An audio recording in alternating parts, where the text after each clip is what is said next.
If you're new here, we are Whispers Between Pages. On this channel, we break down and summarize powerful books, from emotional love stories to gripping thrillers. If you love stories and want to discover your next favorite read, you're in the right place. Don't forget to subscribe and like the video to support the channel. Let's continue now. Okay, let's unpack this. Imagine a world where your very path isn't chosen, but demanded of you. Yeah. A path just fraught with dragonfire, deadly trials, and a hidden war that could unravel everything you thought you knew. It's intense stuff. Our deep dive today plunges into precisely such a gripping narrative, offering, well, a thrilling, intense experience that has truly been captivating audiences. It really has. The buzz is significant. We're drawing today from the pulse-pounding pages of a high-stakes fantasy novel, Fourth Wing. Now, okay, this is a completely fictional world, but it's astonishingly rich with, intricate societal structures, complex character motivations, Definitely complex. and surprising insights into universal themes like survival, loyalty, and the very nature of truth itself. Exactly. It's a journey that doesn't just entertain, it hooks you from the very first page and forces you to confront these really compelling questions about courage and conviction. Absolutely. Yeah. Our mission for this deep dive, then, is to extract the vital nuggets of knowledge from these pages. We're going to explore the harsh realities of this fantastical world, delve into the layered motivations of its compelling characters. And there are layers. Oh, yeah. And uncover the intricate layers of deception and sacrifice that shape their lives and, frankly, their kingdom. It's about understanding not just what happens within this epic tale, but why it matters on a deeper level, Yeah, the why. And what these narrative choices tell us about navigating overwhelming challenges, really, in any context. Think of it as getting the essence of a high-stakes adventure without having to face any literal dragons yourself. Right. Probably safer that way. So let's set the stage, because the opening introduces us to a protagonist in an absolutely impossible bind. Our journey begins with Violet Sorrengail, a young woman who, from the outset, is defined by this really profound internal conflict. And that conflict is deeply rooted in her family. Violet is the youngest child, daughter of a brilliant, revered scribe, her late father. Right. And an incredibly formidable living general, her mother, General Lilith Sorrengail. A powerhouse. Totally. And you immediately see this clash of worlds reflected in Violet herself. Her heart, her intellect, her very being yearns for the quiet academic life of the scribe quadrant. That's her dream. Exactly. She envisions a future surrounded by books, by research, by knowledge, much like her father's legacy. This is where she feels she belongs, where she thinks she would thrive. But her mother, General Sorrengail, completely shatters that vision with an unyielding, forceful decision. Just bulldozes right over it. Yeah, she compels Violet into the perilous writer's quadrant, a place where, well, only the strongest and most physically capable typically survive. It's brutal. And this isn't a suggestion, it's a direct command, a non-negotiable decree that utterly upends Violet's envisioned future and throws her into a world she is physically, totally ill-equipped for. And what's fascinating here is how quickly the narrative establishes Violet's inherent disadvantages. It makes her plight so immediately compelling. You feel for her right away. You do. She's described as inherently delicate, a stark contrast to the robust physicality you'd expect, right? The prose doesn't shy away from her chronic pain, noting she deals with more pain before lunch than you do in an entire week. Wow. Yeah. This immediate portrayal of her physical frailty creates incredibly high stakes. It forces you, the listener, to constantly wonder how on earth this character, so seemingly vulnerable, is going to survive the brutal gauntlet ahead. How is she going to make it? Exactly. However, this weakness is powerfully counterbalanced with hints of her sharp intellect, her quick thinking, and a formidable inner resolve. Ah, okay, so there's more to her. Way more. It's clear her strength won't be found in brute force, but in her mind. This immediately challenges our preconceived notions of what a hero looks like. Definitely. And her mother, General Sorrengail, is absolutely central to this. She's portrayed as stern, pragmatic, and utterly unyielding, almost a force of nature herself. A storm, literally. Right. The source highlights that she possesses a storm-wielding signet, this unique, powerful, magical ability riders get through their dragon, Channeled through her dragon, Aimser. which adds immensely to her already imposing aura, underscoring her raw power and unbending will. And her adamant insistence that Violet enter the Writer's Quadrant is chillingly direct. I will not watch one of my children enter the Scribe Quadrant, Violet. Oof. No room for argument there. None. This isn't just a mother making a tough decision, it's a general issuing an order.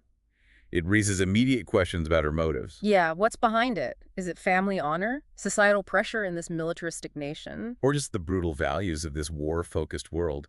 You can't help but wonder what drives a mother to send her seemingly fragile child into such deadly circumstances. Especially, like you said, when two of her children have already faced great tragedy. Exactly. And the early family dynamics also paint this complex, layered picture. Violet has an older sister, Mira Sorrengail. Who's a writer herself, right? Yeah, a highly capable, seasoned writer. But despite her own military prowess and dedication, Mira expresses deep, genuine concern for Violet's safety. Okay, so someone gets it. Someone does. She directly tells her, "You were never meant for the Writer's Quadrant," which echoes Violet's own fears. But can she do anything? That's the thing. Crucially, even Mira, a powerful and respected writer, is completely unable to sway their mother. Wow. So the general's word is final. Absolutely. This detail isn't just family drama. It highlights the deep-seated pressures and almost unshakable authority within the Sorrengail household and, probably within Navarre itself. That sets the stage. Totally. It establishes that Violet's struggle isn't just external against a brutal system, but it's deeply rooted in her family history, their expectations, and her mother's formidable will. It really frames this compelling exploration of duty versus personal desire. So, with Violet's fate sealed and all her dreams of a quiet, scholarly life pretty much crushed, Yeah. she is propelled into the heart of Bastiath War College. And the very first day, conscription day, throws cadets into the brutal, unforgiving reality of their new lives. It's an immediate baptism by fire, or maybe by a precipitous drop. Yeah, good way to put it. And what's fascinating here is how quickly the narrative establishes its stakes and demands immediate adaptation. No easing into it. Yeah, not at all. The initial iconic challenge is the parapet, a terrifyingly narrow stone bridge exposed to whipping winds, slick with rain, Oh, man. stretching precariously over a sheer drop that, no one survives. Wow. And the source emphasizes the incredibly high casualty rate on conscription day itself. We're talking 40, 50 candidates dying just trying to cross this bridge Before they even get in. before they even reach the college gates. This ruthless introduction immediately conveys that the Writer's Quadrant is a place where survival is far from guaranteed. It's a gauntlet, a deadly filter designed to weed out the perceived weak from the very start. That's one heck of a welcome message. It really is. It tells you everything you need to know about this world. And the threat of death isn't abstract, is it? It's immediate, visceral, personal. Right. We witness the swift and brutal death of a fellow cadet, Dylan. He slips from the parapet and falls to his demise almost as soon as he steps onto it. Oh, God. Right in front of her. Pretty much. This event, occurring so early, within minutes of Violet's arrival, solidifies the constant, unavoidable threat of death hanging over every single cadet. Just drives it home. Exactly. It underscores that here, survival is not a given right. It's a day-to-day, minute-to-minute struggle for existence. It forces Violet and you, the listener, to confront mortality head-on. Amidst all this chaos and immediate danger, though, Violet starts showing that unconventional resourcefulness you mentioned. She does. It's a characteristic that will define her journey. She quickly assesses the perilous situation, noting the slickness of the stones. Smart. It makes a swift strategic decision to trade a worn boot with another cadet, Rhiannon, for one with better grip. It's a seemingly small detail, but incredibly telling. It illustrates her early adaptability and her reliance on cleverness and problem-solving over brute physical force. She's thinking, not just reacting. Precisely. It hints at her unique approach to survival in a world that, up until now, has primarily valued physical prowess. It's a clear signal she won't conform to traditional warrior archetypes. Yeah. Her mind is her most potent weapon. So what does this all mean for Violet? Even before she faces a dragon, before she even begins formal training, she's fighting this relentless psychological war. Absolutely. She battles not just the treacherous environment, but the constant mockery and relentless judgments of her peers. Yeah, cadets like Jack Barlow immediately target her, sneering things like, "Some soaring gale with that kind of balance. I pity whatever wing you end up in." Ouch. So it's physical and mental torment. Exactly. This constant psychological pressure adds another insidious layer of difficulty to her struggle. It makes every interaction, every glance, a potential battle. That's exhausting just thinking about it. It is, and it's a powerful reminder that even in a physically demanding world, the mind can be both a crucial weapon and a vulnerable target. It forces us to consider how we define strength, not just physically, but emotionally and intellectually too. Okay, so as Violet navigates this crucible of fear and constant judgment, alliances become critical, Right. right? But also betrayals. Crucial. Yeah. And heartbreakingly, yes, betrayals too. Let's look at Dane Ados first. Her childhood friend. Her oldest friend, childhood confidant, and now, ironically, her squad leader, which adds this whole complex layer to their relationship. Definitely awkward. And his signet power, the ability to read recent memories through touch, is classified for intelligence. It gives him this unique, sometimes intrusive insight. Whoa, wait. Read memories by touching. Recent ones, yeah. But his defining characteristic with Violet is this constant, almost suffocating concern for her safety. Overprotective. Massively. Right. He repeatedly tries to convince her to transfer to the scribe quadrant, revealing this underlying lack of faith in her ability to survive the writer's quadrant. He doesn't think she can do it. Deep down, no. And if we connect this to the bigger picture, Dane represents a profound example of how even deep affection, when it's rooted in fear and a desire for control, Yeah. can inadvertently strip away another person's autonomy and undermine their path to self-discovery. It forces us to ask, Yeah. where do our good intentions cross the line? That's a powerful point about well-intentioned control. Hmm. Okay, then there's Aiden Rosen. His dynamic with Violet sounds intense. Intense is an understatement. It's perhaps the most fascinating and dramatically shifting relationship in the It narrative. comes with baggage, right? Heavy baggage. Huge baggage. He's the son of Fenrir, known as the Great Betrayer, who was executed for his role in a rebellion that also, tragically, caused the death of Violet's older brother, Brennan. Oh, wow. So there's history. Bad blood. Deep, bad blood. And Vaden bears these rebellion relics, shimmery marks on his skin, visible symbols of this dark, inherited past, a constant reminder of his father's perceived treason. So people judge him for his father's actions. Constantly. And their initial interactions are just fraught with open animosity. Violet fears she's target number one. She even believes Agnes might try to kill her before Jack Barlow does. Yikes. So sworn enemies from the start. That's the setup. It creates this profound conflict rooted in inherited grievances, societal prejudice. Yeah. But, and this is key, there are subtle hints of something deeper.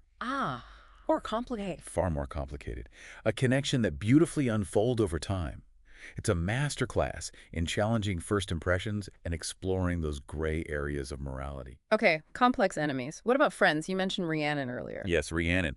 And in stark contrast to the complexities of Dane and Seyden, Rhiannon emerges as this refreshingly straightforward and steadfast ally. Someone reliable. Totally. She quickly becomes Violet's supportive friend and roommate, and their relationship is built on this crucial, practical, reciprocal agreement. Like a trade.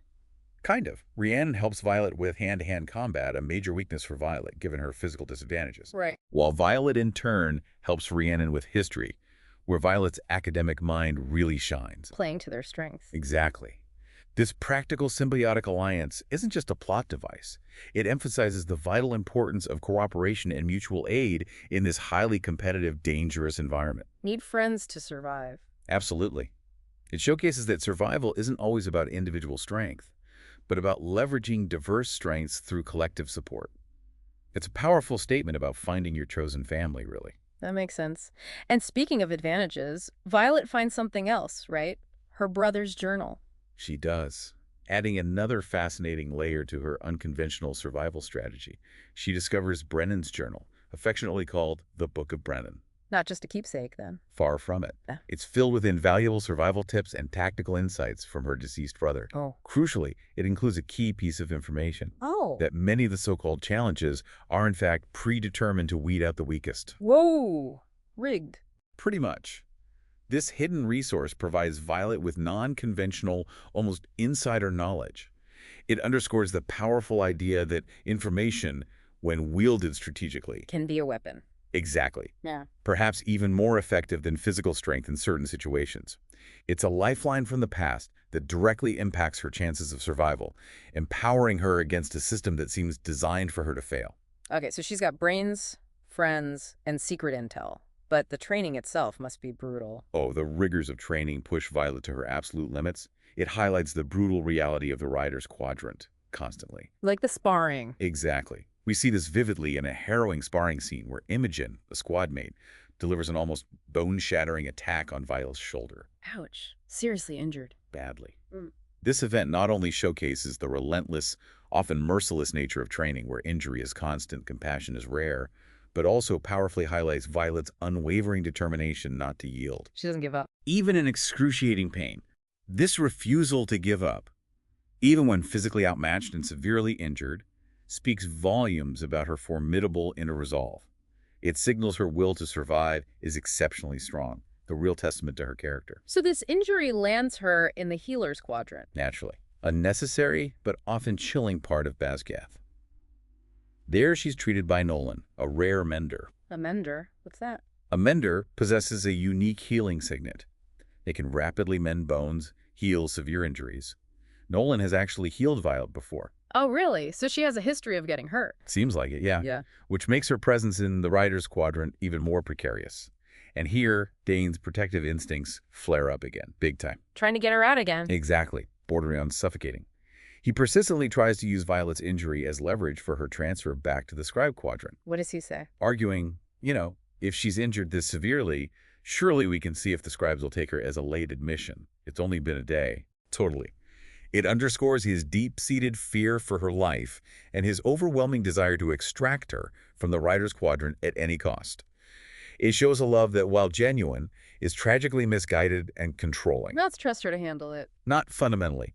Yet, time and again, Violet continues to prove that her path to survival will be unconventional, defined by intellect rather than brute force. Like with the berries. Exactly.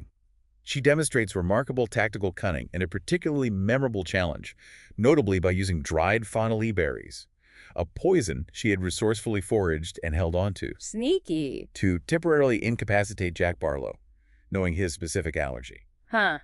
That's brilliant. It isn't just a clever trick, it's a brilliant strategic move, demonstrating her reliance on intellect and strategic planning over physical dominance. Outsmarting him. Totally. It's a moment that unequivocally confirms her unique, non-traditional approach to survival. It proves that even a physically disadvantaged individual can outmaneuver stronger opponents by playing smarter, not harder. Here's where it gets really interesting, because it challenges everything you'd expect from a warrior narrative. She's not fighting like a conventional warrior. Not at all. She's fighting like a highly intelligent strategist, using every single advantage available to her, whether it's knowledge of poisons or quick thinking. That tactical brilliance sets her apart. It's a key element in her astonishing journey. And speaking of ultimate tests, that brings us to threshing, doesn't it? The true make-or-break moment. The ultimate test, absolutely. Threshing isn't just another challenge, it's the ultimate proving ground, a literal life-or-death selection process. Yeah, how does it work? Cadets enter this dangerous, sprawling valley, hoping to be chosen by a dragon. And the stakes couldn't be higher. What happens if you're not chosen? The consequences are dire and immediate. They are left to be hunted and killed, often by their own peers, the unbonded, who must eliminate any potential threats. Killed by their classmates? That's dark. It's a brutal culling. It emphasizes the unforgiving, almost Darwinian nature of this world, and the immense pressure on every cadet to prove their worth. It's truly a moment where character is forged in the fires of destiny. And as if the immediate terrifying danger of being chosen, or worse, not being chosen, isn't enough. Right, there's more. Professor Kaori reveals this alarming underlying systemic problem. Something about fewer dragons. Exactly. He states that the number of dragons willing to bond is significantly decreasing year by year. He notes that's 37 fewer than last year. 37 fewer? Why? Good question. This subtle yet critical detail isn't just a statistic. It hints at a larger, more existential threat affecting the kingdom's defenses. It suggests something is fundamentally wrong beyond just cadet mortality rates. That's a sense of deep foreboding. Totally. For the larger war brewing beneath the surface, a war that the kingdom seems ill-prepared to fight. And it's at threshing that Violet achieves the unprecedented. Defies all expectations. Sets herself irrevocably apart. She bonds with 2 dragons. Not one, but 2 dragons. First, the small golden feather-tailed dragon, Andarna, described as rare, almost mythical, a creature that don't bond. Whoa. Okay, that's huge already. That alone is astonishing. But then, even more astonishingly, she bonds with Tern, Tern. an enormous, ancient, and previously unbonded black dragon, widely considered the most celebrated dragon in the Vale. The best of the best. And he chooses her. Chooses her. This defies all known lore, all expectations of how dragon bonds work. It immediately sets Violet apart as truly unique, clearly destined for something extraordinary. It reshapes her destiny entirely. What's truly remarkable about this dual bond, particularly with Tern, is why he chose her, right? Yes. Despite her pronounced physical weakness, despite everything the world and even her mother said she lacked, Yeah. Tern selected her specifically for her intellect, her cunning, and her fierce protectiveness. This was vividly demonstrated when she, against all odds, defended Andarna from Jack Barlow's cruel attack. So it wasn't about strength. It wasn't about brute strength or physical prowess at all. It was about inner qualities. Her mind, her strategic thinking, her unyielding spirit. Wow. That really flips the script. It does. And this raises an important question, doesn't it? Tern's choice fundamentally challenges the conventional understanding of what constitutes a worthy rider in Navarre. Right. They value strength above all. Exactly. And Tern's choice powerfully suggests that strength of mind, cunning, and moral courage can not only outweigh physical might, but are, in fact, superior qualities when facing truly existential threats. It's a powerful statement about what true strength really is. And it immediately elevates Violet from an underdog to a figure of profound significance in this world. Threshing also marks a significant, though maybe subtle at first, shift in Xaden's stance toward Violet. It does. While Jack Barlow and his allies explicitly try to kill Violet during the event. Yeah. Xaden helps. Not directly, but he provides surprising, albeit indirect, intervention. He doesn't physically protect her, but he effectively narrates the fight. Narrates, like play by play. Almost like coaching her from afar, guiding her, allowing her to take down Tynan, one of Barlow's allies. Huh. So he wants her to survive. It seems that way. This dramatic shift from perceived enemy to reluctant protector deeply complicates their relationship. It shows his initial animosity might have deeper, more complex roots than just inherited hatred. Interesting. And then it becomes official. Totally. General Melgren himself makes an official declaration, confirming that both Tern and Andarna have chosen Violet, despite the unprecedented nature of it. That must cause a stir. Huge stir. This public acknowledgement solidifies Violet's unique and powerful position within the Rider's Quadrant. It gives her this undeniable, almost mythical legitimacy. Okay, back to Xaden for a second. You said his animosity was a mask? Yes. If we connect this to the bigger picture, his apparent hostility isn't what it seems at all. It's a mask for a profound and deeply personal sacrifice he's made. What kind of sacrifice? We learn the devastating truth behind his rebellion relics and the 107 shimmering scars on his back. 107 scars. They aren't just remnants of the past. They are literal, tangible marks of a deal he made. He took personal responsibility for the lives of 107 children of the rebellion's leaders. Meaning his own life, his very existence, would be forfeited if any of them betrayed Navarre. Whoa, that's a heavy burden. Immense. This profoundly reframes his character from a simple antagonist to a deeply burdened leader, fighting not just for his own survival, but for the survival of his people. It adds immense depth and moral complexity to his actions, transforms our understanding of his motivations entirely. Wow, okay. But the revelations don't stop there, do they? There's a bigger enemy. They escalate dramatically. We learn the true existential enemy threatening Navarre isn't just the Griffin Riders from Port-au-Mille, as they've been taught. Who is it then? It's the ancient dark magic-wielding Venin and their terrifying two-legged wyvern. Venin. Wyvern, what are those? Venin are beings who literally drain the life force or power from the land itself and from living creatures, including dragons, to fuel their dark magic. Drain life. That sounds bad. Very bad. And their wyvern are not dragons. They are monstrous, mindless creations of the Venin's power. a chilling contrast to the sentient, bonded dragons of Navarre. So these things are real, not just stories. Exactly. These creatures, previously relegated to mere folklore and fables, taught to scare children, are very real and pose a grave existential threat to the entire kingdom. This changes everything the cadets and we thought we knew about the world and the ongoing war. And the leadership knew. And what's truly insidious and a major betrayal of public trust is that Navarre's leadership, including figures like General Melgren and Colonel Ito Sr., Dane's father, has actively hidden the existence of the Venin. Hidden them. Why? They've burned records, censored information, silenced anyone who discovered the truth, all to maintain a false sense of peace and control. But that leaves people vulnerable. Dangerously vulnerable. This deliberate cover-up doesn't just mislead their citizens, it reveals this deep institutional corruption where perceived stability and control are prioritized over brutal reality and the safety of their own people. It forces us to question the very nature of truth and power. Okay, let's unpack this Dane moment again because it's a profound betrayal that hits Violet hard. Hits her like a physical blow. The best friend, who seems so devoted, turns out to be a source of profound emotional pain and shattered trust. Yeah, demonstrating how even deep love and fear can twist perception and lead to heartbreaking choices. So what exactly did he do? We discover the painful truth. Driven by his overwhelming desire to protect Violet and keep her away from Zidane and the escalating war, he used his signet power. The memory reading. Yes. He read Violet's memories without her consent and then reported concerns about her to Colonel Markham. He spied on her memories and reported her. Essentially, yes. This act shatters Violet's trust completely.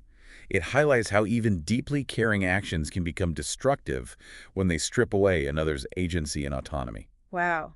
It makes you wonder, is it truly love if it comes at the cost of freedom and trust? That's the core question, isn't it? Amidst all these harrowing revelations and betrayals, Violet's own power starts to emerge, right? Her signet. It does. A direct reflection of her fierce inner power begins to manifest. She gains lightning wielding, channeled powerfully through Tarn, her enormous black dragon. Lightning. Cool. Very cool and very powerful. This, coupled with Andarna's incredibly rare temporary gift of time stopping. Wait, Andarna can stop time. A unique ability of feather-tailed dragons, apparently. They can manipulate temporal flow for short bursts. This makes Violet an exceptionally powerful and rare asset. So she's got lightning and time manipulation, sort of. Sort of through Andarna. Her abilities place her on a trajectory far beyond what anyone, especially her mother, could have anticipated. It proves her unique bond was destined for incredible things. As the hidden truths unravel and the stakes grow exponentially, the war games, which were supposed to be just training, take on a whole new meaning. They really do. They evolve into this critical crucible for both strategic thinking and the undeniable revelation of deeper, far more dangerous conflicts. How so? What's fascinating here is how the war games, initially designed to simulate conflict and test cadets, inadvertently expose that far more insidious and existential conflict. They reveal the cover-up. Indirectly, yes. Yeah. And they reveal the moral bankruptcy of leadership, prioritizing secrecy over public safety. The unique premise declares squad leaders demised, forcing the first-year cadets to act independently. Rely on themselves. Exactly. Rely on their own strategic thinking. This isn't just a clever training exercise. It fundamentally challenges them to evolve beyond simply following orders. It pushes them to become proactive, self-reliant combatants, capable of making life-or-death decisions. It's a brilliant narrative device to force growth. And it's during these war games that Violet does something pretty audacious. Incredibly audacious. Displaying amazing courage and cunning, she executes a plan. She breaks into her mother's highly secured office. Her mother's office. General Sorrengail's office. Yep, her objective. To acquire crucial information that would be most advantageous to Navarre's enemies, specifically the rebel children marked alongside Zidane, regarding the hidden war effort against the Venin. Wow. That takes guts. Serious guts. This daring act showcases her significant growth into a cunning and proactive leader. No longer the timid scribe, but a strategist willing to take immense risks for a greater purpose. It proves her commitment to the larger concealed truth. What did she find? The classified report she retrieves reveals alarming details about recent attacks on Somerton, a southern border village. Wards faltered, the supply convoy looted, community storage ransacked. Serious attacks, then. Very serious. And the sheer fact that this critical information, directly impacting civilian safety and the kingdom's defenses, is classified and hidden from the public. Despite its immediate relevance. Exactly. It further confirms Navarre's ongoing cover-up of the Venin threat.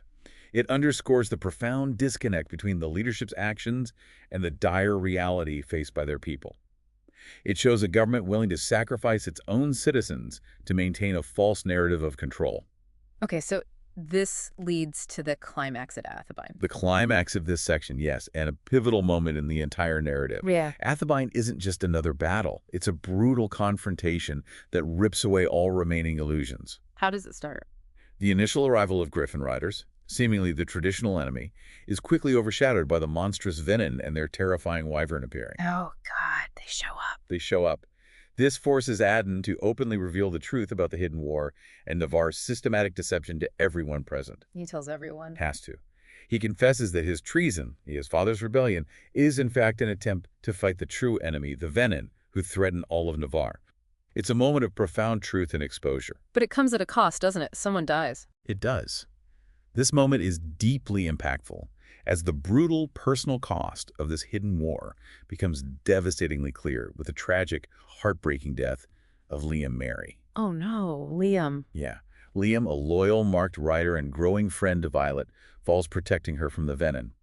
His sacrifice isn't just a casualty of war, it's a profound personal loss that solidifies Violet's resolve to fight. Drives it home. Absolutely. This deeply emotional moment drives home the high personal stakes involved and underscores the true, bloody price of the deceptions maintained by Navarre's leadership. It highlights how the choices of leaders can directly lead to the profound suffering and deaths of individuals. And this loss, it fuels Violet's power. In the heat of this battle, fueled by fresh grief and raw rage over Liam's death, Violet's lightning-wielding signet fully manifests. It's unleashed in combat with devastating power. She takes something down. She utilizes this immense, newly discovered power to strike down a wyvern, a creature previously thought almost invincible by single riders. This isn't just a show of force. It marks her definitive transformation. From academic to warrior? Exactly. From physically delicate academic into a formidable, lightning-wielding warrior. This is a moment of pure, raw power and an undeniable coming of age for her, proving her strength beyond all previous doubt. And Darna steps up too, the little gold dragon. In an act of profound selflessness and bravery, yes. Darna uses her incredibly rare ability to temporarily stop time, saving Violet from a fatal fall and certain death. Wow. Even though this heroic act cost the feather-tailed dragon much of her remaining power, it highlights the incredible depth of their unique bond, showcasing the extraordinary sacrifices they're willing to make for each other. That's amazing, true loyalty. It really is. It's a testament to the idea that true power often comes with great personal cost and profound loyalty. But despite the victory, Violet gets hurt badly. Poisoned. Grievously wounded, yes. Poisoned by a venin, a wound that threatens to consume her. And in this moment of extreme vulnerability, Esgordon makes this desperate, raw attempt to save her. He tries to save her. Yes. His raw emotional vulnerability stripped bare of all pretense and his desperate confession. What does he say? He says, "You can't make me fall for you and then die. None of this is worth it without you." Oh, okay. So he admits it. Fully. It reveals the profound connection and genuine care that is developed between them. This isn't just affection. It's a deep, undeniable bond forged through shared danger, difficult truths, and profound emotional understanding. It shatters any remaining pretense of animosity. So where do they go after Athabine? How does she recover? In the harrowing aftermath, a sanctuary of truth and healing is revealed, a place where the true fight against the venin is waged. Richia. Richia. What's once the burned capital of Tyrrendor, thought to be a ruined wasteland, has been secretly rebuilt and now serves as a hidden base for Azaddin and the Mark Riders. The hidden bay. Exactly. This stronghold is where they train and actively fight the venin. It represents a place where truth is faced, not hidden, and where new loyalties are forged away from Navarre's deceptions. It's a beacon of hope, really, for a different kind of future. And Violet recovers there.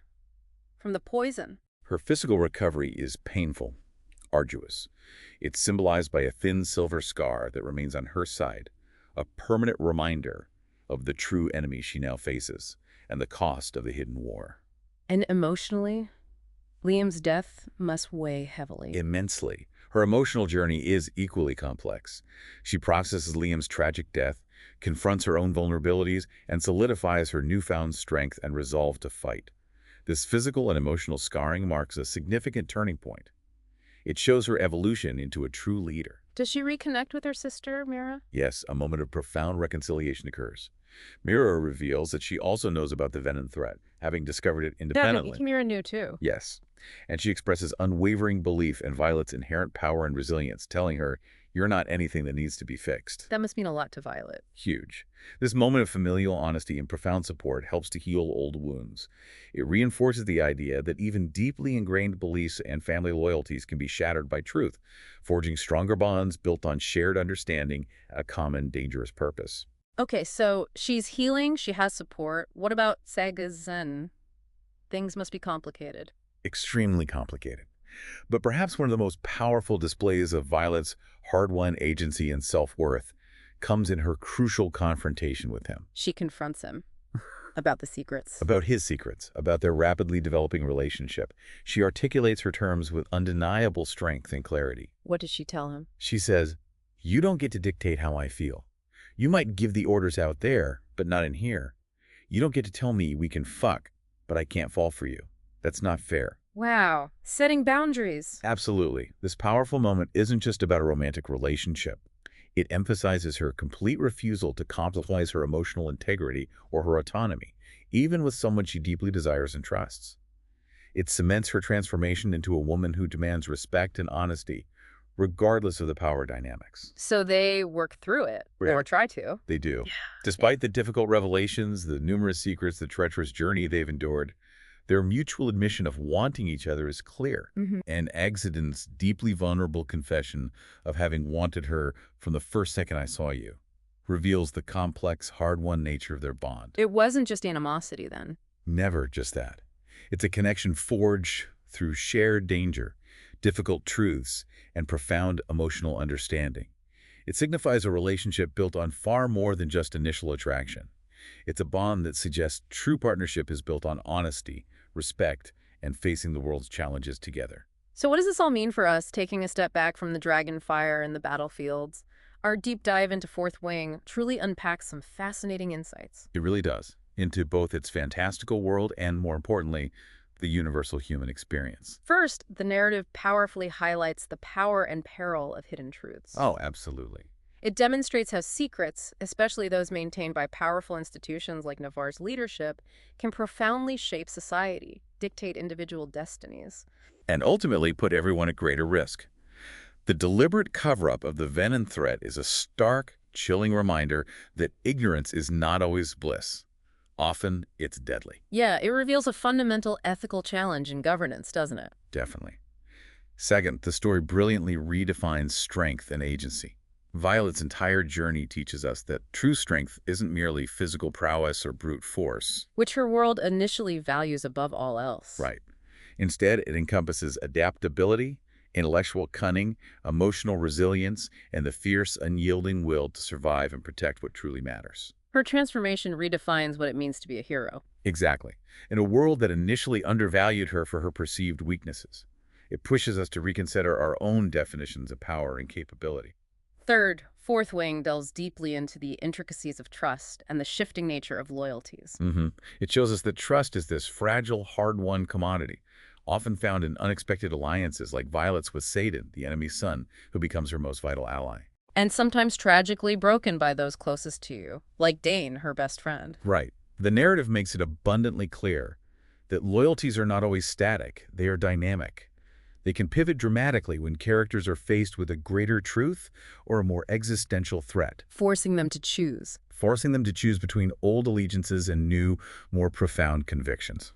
Finally, even within its richly detailed, fantastical setting, the narrative vividly portrays the unavoidable and profound cost of conflict. It really underscores the deep, personal and societal sacrifices required to protect a kingdom, or in this case, to expose the truth within it. The deaths, the betrayals, the emotional tolls. The physical scars all highlight the brutal realities of war, even when dragons are involved. It reminds us that every victory and every revelation comes at a steep price. Oh. So this deep dive, in essence, raises an important question for you, our listener. Yeah. In your own life, what truths might be deliberately hidden or conveniently overlooked in pursuit of perceived safety or stability? That's a tough one. It is. And what would it truly take for you to challenge those narratives, to step beyond comfortable illusions, even if it means stepping onto your own personal terrifying parapet. It's a powerful reminder that even in fiction, the most compelling lessons often resonate deeply with our own realities, urging us to question, to seek knowledge, and ultimately to choose our battles and our truths wisely. Well said. Until next time, keep digging for those nuggets of insight. And that's it. We've reached the end of today's podcast on this book. If you enjoyed it, leave a like and subscribe so you don't miss the next whisper between the pages. Let us know in the comments what you thought of this episode and share your opinion if you've read the book. And of course, feel free to suggest a book you'd like us to cover next. See you soon.